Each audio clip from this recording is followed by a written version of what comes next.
Assalamualaikum warahmatullahi wabarakatuh. Bismillahirrahmanirrahim. Alhamdulillahi rabbil alamin. Wal 'aqibatu lil muttaqin. Wala 'udwana illa 'alal zalimin. Subhanaka la 'ilma lana illa ma 'allamtana. Innaka antal alimul hakim. Rabbi shrah li sadri wa yassir li amri wahlul 'uqdatam min lisani yafqahu qawli. Amma ba'du. Mitra Suara Penyuluh Kabupaten Sidoarjo,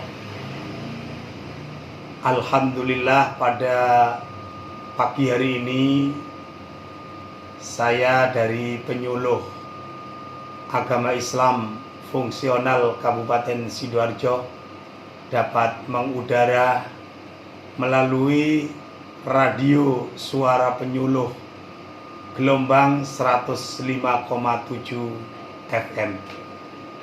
Mitra Muslim yang dirahmati Allah Subhanahu wa Ta'ala, alhamdulillah tanpa terasa dengan berjalannya waktu, mulai dari detik ke menit ke jam sampai saat ini, puasa sudah mendapatkan 8 hari berjalan. Oleh karenanya kita patut bersyukur kepada Allah Subhanahu wa Ta'ala atas limpahan rahmat dan nikmatnya. Saya dapat mengudara melalui Suara Radio Penyuluh Kabupaten Sidoarjo. Materi pada siang hari ini yang berjudul 3 amal dan perbuatan yang dicintai oleh Allah Subhanahu wa Ta'ala. Rasulullah Sallallahu Alaihi Wasallam bersabda di dalam hadisnya, sebagaimana sabda Rasulullah Sallallahu Alaihi Wasallam, ayyul a'mal ahabbu ilallahi ta'ala as-salatu ala waqtiha. Qultu thumma ayyuqal birrul walidaini. Qultu thumma ayyuqal al-jihadu fi sabilillah. Muttafaqun alaih. Mitra Muslim yang dirahmati Allah Subhanahu wa Ta'ala,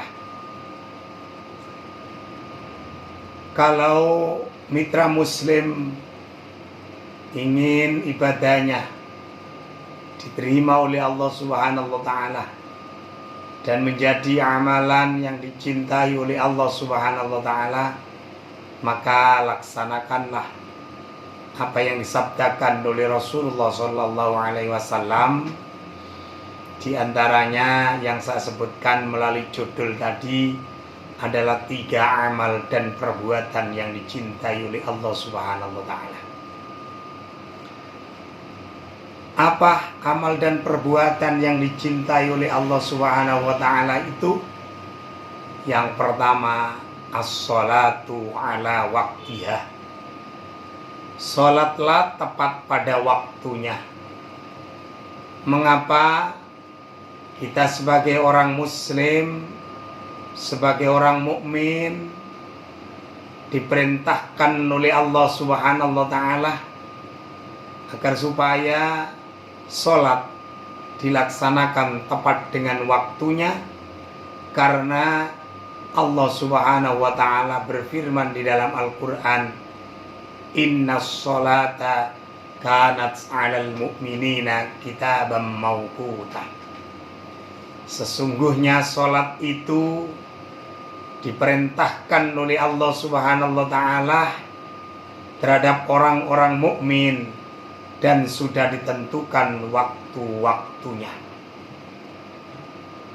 Karena salat sudah ditentukan waktunya oleh Allah Subhanahu wa Ta'ala, manakala kita mendengar azan bersegeralah, bergegas-gegaslah untuk datang ke masjid, datang ke musola dalam rangka melaksanakan sholat tepat dengan waktunya.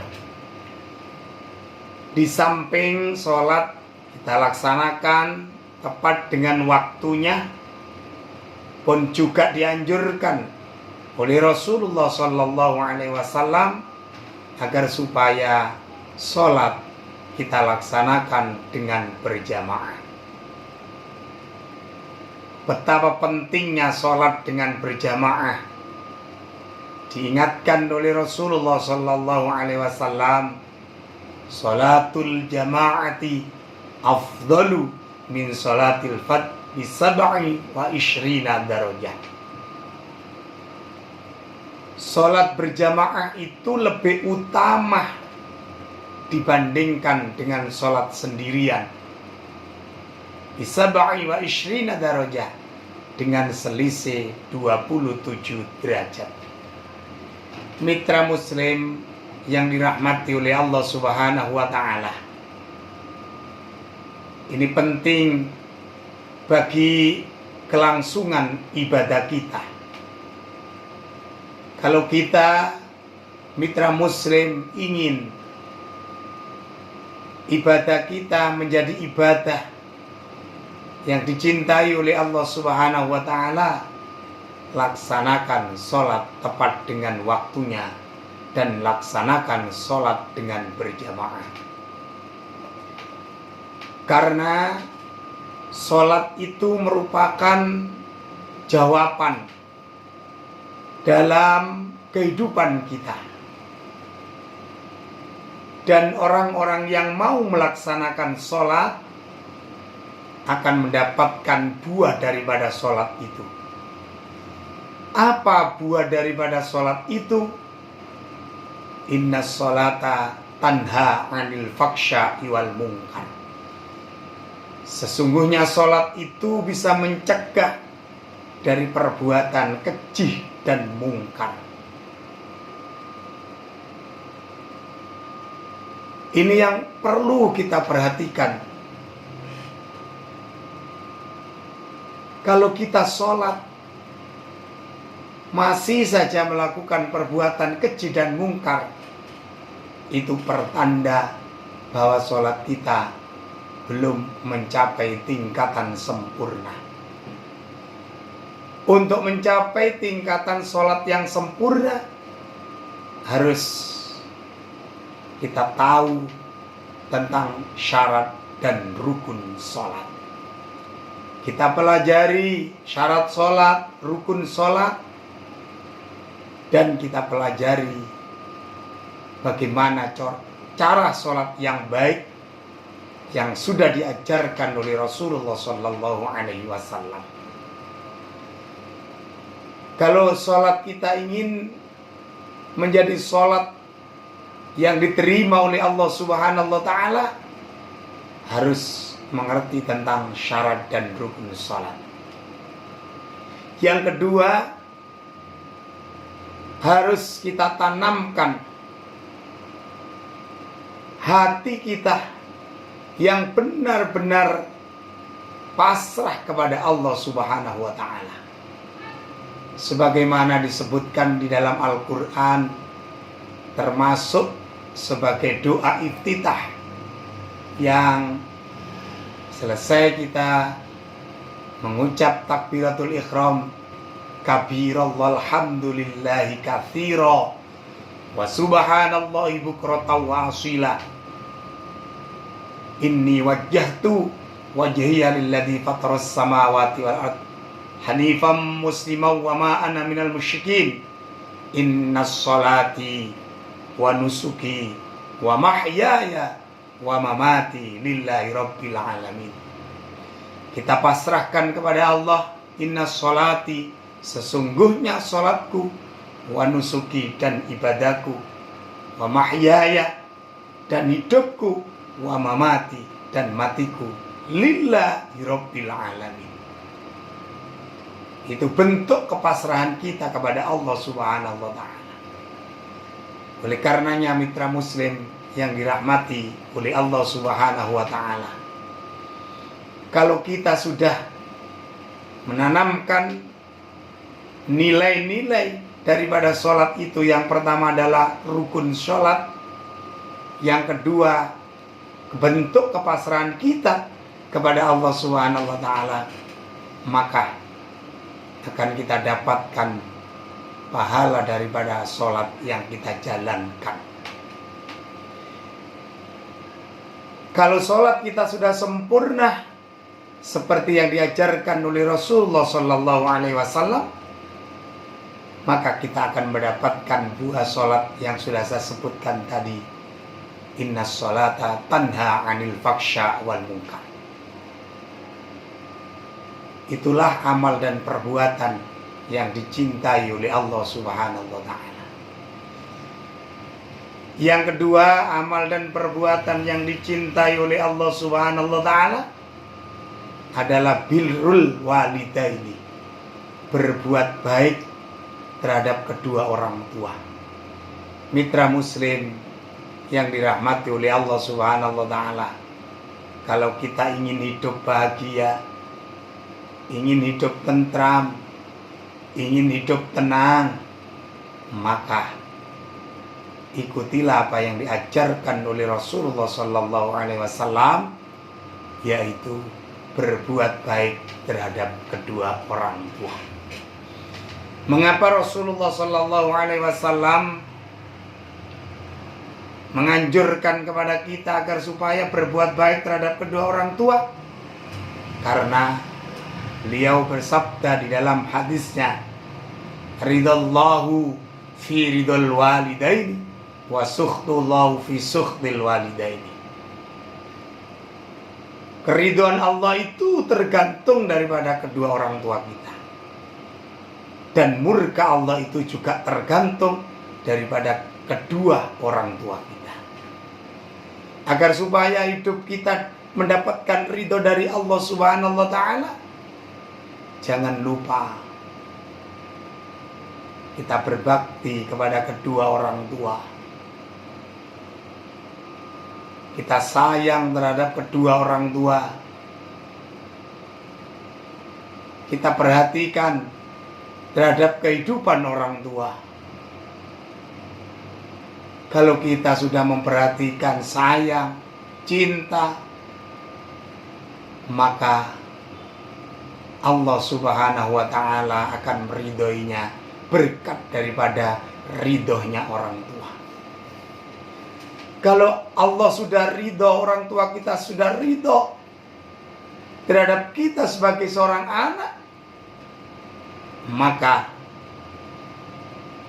orang tua kita akan selalu mendoakannya.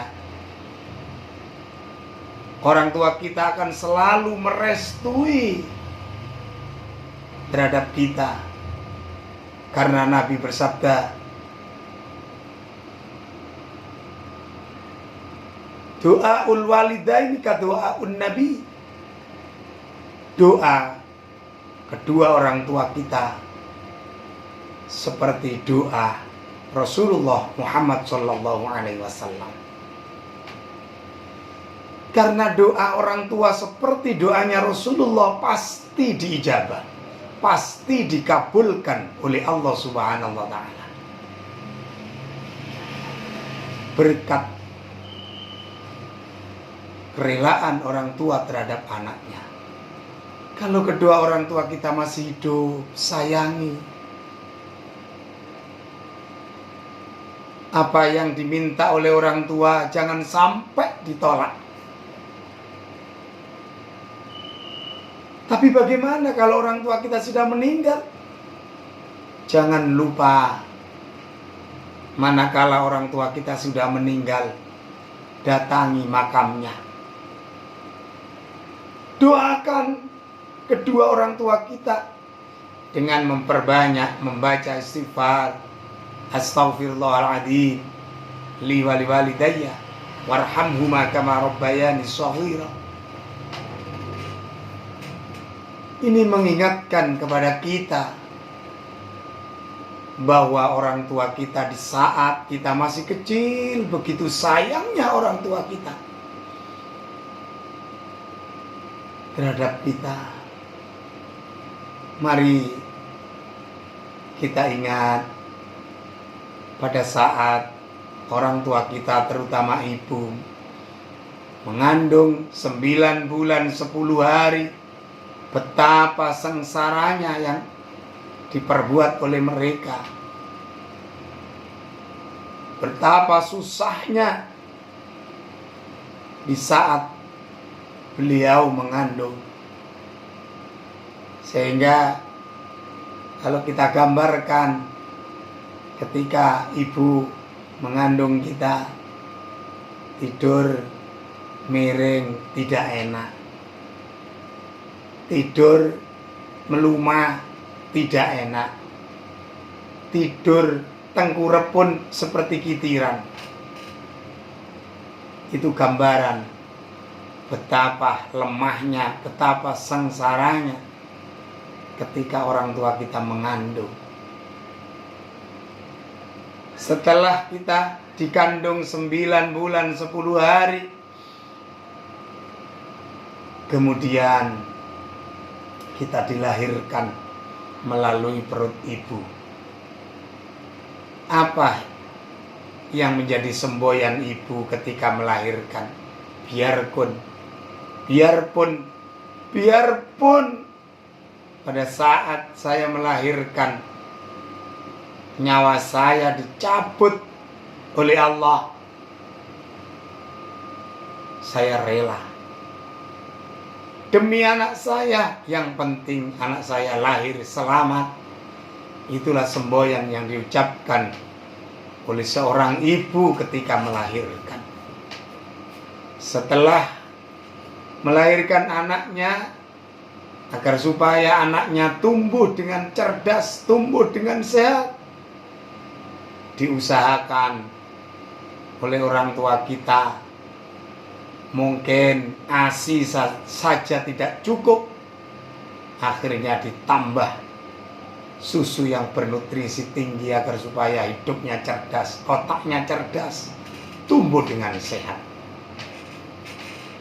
Kalau sudah perjuangan seperti itu dilakukan oleh orang tua kita, terutama ibu, apa balasan kita? Tidak ada lain yang diperintahkan oleh Rasulullah SAW. Balasan kita adalah birrul walidaini, berbuat baik terhadap kedua orang tua kita. Mitra muslim yang dirahmati oleh Allah Subhanahu wa Ta'ala, kalau anak sudah berbuat baik terhadap kedua orang tua, maka harapan bagi anak yang berbuat baik terhadap kedua orang tua, bahagia, selamat di dunia, bahagia, selamat di akhirat. Mitra muslim yang dirahmati oleh Allah Subhanahu wa Ta'ala, itulah amal dan perbuatan yang dicintai oleh Allah Subhanahu wa Ta'ala, yaitu berbuat baik terhadap kedua orang tua. Yang ketiga, amal dan perbuatan yang dicintai oleh Allah Subhanahu wa Ta'ala, yaitu al-jihadu fi sabilillah, berjuang di jalan Allah Subhanahu wa Ta'ala. Dan ini perlu pengertian bagi kita semuanya, mitra muslim.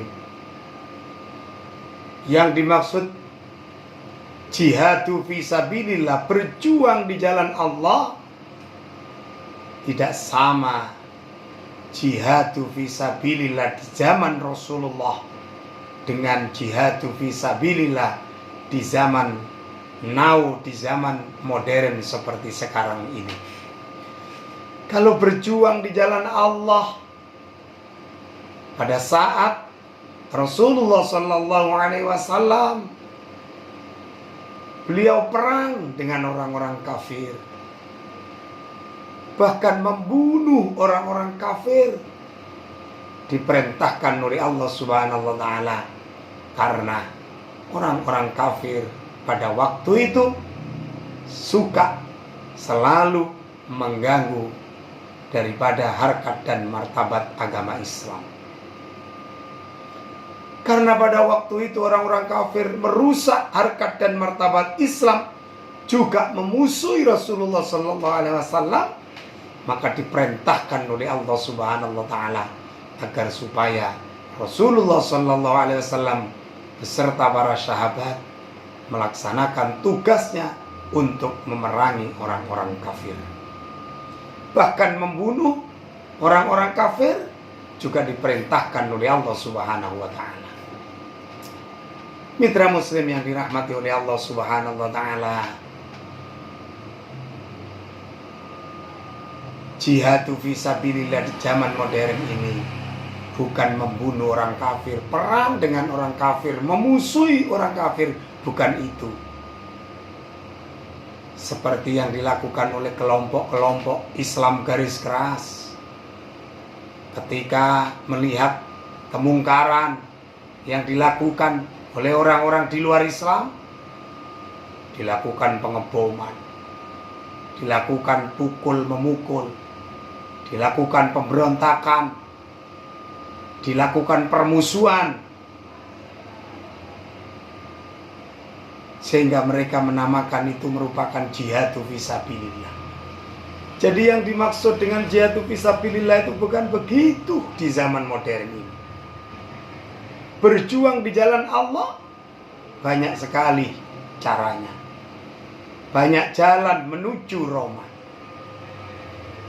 Di antaranya kita mengajak kepada saudara-saudara kita yang saat ini belum melaksanakan sholat tepat dengan waktunya, sholat dengan berjamaah, kita ajak mereka. Yang mungkin saat ini di lingkungan kita ada yang melakukan perbuatan mungkar, minum minuman keras, berjudi sabung ayam, kita ingatkan mereka, kita ajak mereka untuk kembali kepada Allah Subhanahu wa taala, melaksanakan perintah-perintahnya. Kita punya uang, diberikan rezeki oleh Allah Subhanahu wa taala. Sebagian rezeki yang diberikan oleh Allah Subhanahu wa taala kita tasyarrufkan, kita infakkan, kita sedekahkan. Kalau sudah mencapai nisabnya, kita jadikan sebagai zakat untuk membersihkan diri. Itulah pengertian daripada jihadu fisabilillah di zaman modern seperti ini. Mitra muslim yang dirahmati oleh Allah Subhanahu wa taala, tentu dalam kehidupan kita ini tidak ada manusia yang sempurna. Yang sempurna itu adalah milik Allah Subhanahu wa taala. Termasuk makhluk yang sempurna itu adalah Rasulullah sallallahu alaihi wasallam. Karena Rasulullah sallallahu alaihi wasallam adalah makhluk yang sempurna, maka ikutilah apa yang diajarkan oleh Rasulullah sallallahu alaihi wasallam, termasuk yang saya sebutkan tadi adalah 3 amal dan perbuatan yang dicintai oleh Allah Subhanahu wa taala. Mitra muslim yang dirahmati oleh Allah Subhanahu wa taala, kiranya saya cukupkan sekelumit untean mutiara embun pagi melalui radio suara penyuluh Kabupaten Sidoarjo ini. Akhirul kalam, wallahul muwaffiq ila aqwamit thoriq. Assalamualaikum warahmatullahi wabarakatuh.